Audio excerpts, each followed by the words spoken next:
Bobby McDonald ishte një grua 32 vjeçare që jetonte në Oklahoma kur filloi gjithë kjo histori. Ajo punonte në burgun shtetëror të Oklahomës ku drejtonte një klasë qeramike për të burgosurit. Në vitin 1993, gjatë një prej këtyre klasave, Bobby takoi një të burgosur të quajtur Dyer.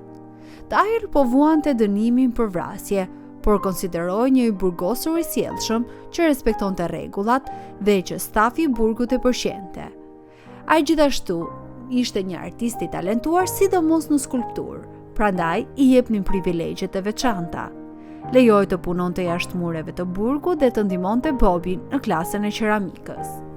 Për shkak të këtyre detyrave, Bobby dhe Dyer filluan të kalonin shumë kohë bashkë, duke bërë qeramik, duke u dhënë mësim të burgosurve dhe madje duke dalë jashtë territorit të burgut për të blerë materiale ose për të shitur punimet e tyre. Gjatë kësaj kohe, Bobby filloi të tërhiqej nga Dyer dhe Dyer nga Bobby. Të dy filluan të pëlqejnë njëri tjetrin dhe përfundimisht ranë në dashuri. Megjithatë, meqense Dyer ishte i burgosur, lidhja e tyre duhet të mbetej e fshehtë. Çështja u komplikua akoma më shumë sepse burri i Bobit punonte në të njëjtin burg dhe ishte zëvendës drejtor. Pas një farë kohe, Bobby vendosi se nuk mund ta vazhdonte më lidhjen sekrete. Në vend që ta mbyllte marrëdhënien, ajo vendosi të ndihmonte Dyerit të arratiste nga burgu, që të mund të iknin bashkë dhe të jetonin në arrati. Në vitin 1994, erdhi dita e arratisjes. Bobby tha burrit të saj se po dilte për të bërë blerje, mori furgonin familjar, shkoi te Dyer dhe së bashku u larguan nga territori i burgut. Meqense nuk ishte hera e parë që ata dilnin bashkë, rojet nuk dyshuan dhe i lanë të kalonin. Bobby praktisi punën, burrin dhe dy fëmijët e saj. Ajo dhe Dyer ikën nga Oklahoma dhe shkuan drejt Teksasit, ku u vure mungesa e tyre. Burri Bobit, zëvendës drejtori, kuptoi se gruaja e tij dhe i burgosuri ishin zhdukur bashkë. Policia filloi hetimin, por të gjithë besonin se Dyer e kishte rrëmbyer Bobin dhe kishte përdorur për të arratisur. Dyer u fut në listën e më të kërkuarve të FBI-s dhe filloi një gjueti e madhe. Ndërkohë, Bobby dhe Dyer arritën në Hurst, Texas. Aty Bobby telefonoi nënës së saj dhe i tha: "Jam mirë, por tani nuk mund të flas." Pastaj telefonoi një shoqe dhe i kërkoi të thoshte fëmijëve se i donte. Kur nuk i telefonoi direkt burrit apo vajzave të saj. Më pas ata vazhduan rrugën deri në Houston, ku vendosën për një farë kohe. Djalit ju gjet punë si roje sigurie në atë vend me sa duket nuk kontrollonin të kaluarën penale. Megjithatë, nuk ndiheshin të sigurt dhe lëvizën disa herë derisa u vendosën përfundimisht në Kempi, Texas, një vend krejtësisht i izoluar në mes të askundit. Aty ndryshuan emrat, filluan të punonin në një fermë pulash duke fituar rreth $500 në javë, jetonin në një rimorkjo, shkonin rregullisht në kishë dhe bënin çdo gjë për të dukur si një çift normal.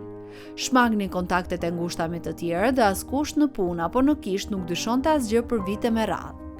Në vitin 2001 doli një libër për arratisjen e tyre që e portretizonte Dyerin si rrëmbyes. Djali e lexoi, u zemërua dhe arriti të gjente numrin e autorit. I telefonoi dhe i tha se Bobby kishte ikur me të me dëshirë, se ishin të lumtur dhe madje e kaloi Bobin në telefon për të përshëndetur. Autori raportoi menjëherë telefonatën te policia, por policia nuk mundi të gjente vendodhjen e tyre. Në vitin 2004, djali pësoi një atak kardiak dhe u shtrua në spital. Bobby mbeti në shtëpi e shkatëruar dhe i shkroi një letër dashurie. Djali u shërua dhe aty u kthye në jetën e tyre në fermë. Kjo jetë në arrati vazhdoi derisa në vitin 2005, pas 11 vitesh fshehje, emisioni America's Most Wanted transmetoi një episod për ta. Një fshin nga Texas njohu djalin nga fotoja në faqen e internetit të emisionit dhe thiri policinë. Shumë shpejt ferma u rrethua dhe djali u arrestua. Edhe Bobby u mor në paraburgim për t'u marrë në pyetje. Gjatë marrjes në pyetje, Bobby pretendoi se djali kishte detyruar me thik në fyt ta ndihmonte të arratise dhe kishte mbajtur peng për 11 vjet. Djali mbrojti duke thënë se gjithçka ishte fajti dhe se e kishte rrëmbyer. Megjithatë, policia dhe prokuroria nuk i besuan kësaj historie. Në rimor kjo gjetën letrën e dashurisë së Bobit që i kishte shkruar djalë, kartolina dashurie, një kuti prezervativësh, një lodër seksuale dhe vure se, edhe pse kishin 2 dhoma gjumi, përdore vetëm njëra.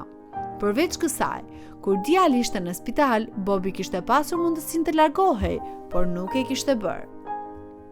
Përfundimisht Bobu akëzua për ndihmën në arratisje nga burgu, shpallfajtore dhe u dënua me 1 vit burg. Djali pranoi një marrëveshje dhe mori 7 vjet shtesë mbi dënimin e tij origjinal. Kështu mbaroi një nga historitë më të çuditshme dhe më të diskutueshme të dashurisë së ndaluar në Amerikë. Bobi, një grua që në fillim duke thjesht një punonjëse pa kënaqur burgu dhe nënë e 2 fëmijëve, braktisi gjithçka: familjen, karrierën, sigurinë dhe emrin e saj për një burr që e kishte vrarë një person dhe që e kishte takuar pas hekurave. Ata jetuan 11 vite si çift i martuar në një fermë të mesit të askundit, në emra të rrem, duke shkuar në kishë çdo të diel dhe duke u zgjuar çdo mëngjes për të mbledhur vezë. U duk sikur kishin fituar kundër sistemit, kundër logjikës, kundër gjasave. Por në fund, një foto e vjetër në një faqe interneti zbuloi të gjitha. Bobi kaloi 1 vit në burgun e grave, ndërsa djali ju shtuan 7 vjet të tjera dënimi të përjetshëm. Kur Bobi doli, ishte 46 vjeçe.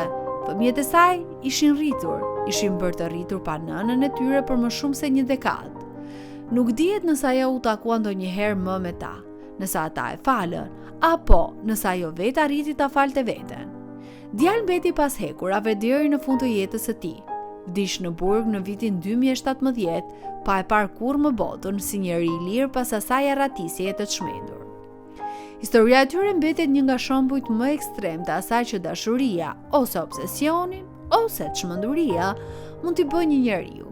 Disa e shohin Bobin si një viktimë të një manipuluesi të rrezikshëm, të tjerë shohin si heroin tragjike që zgjodhi dashurinë mbi çdo gjë tjetër.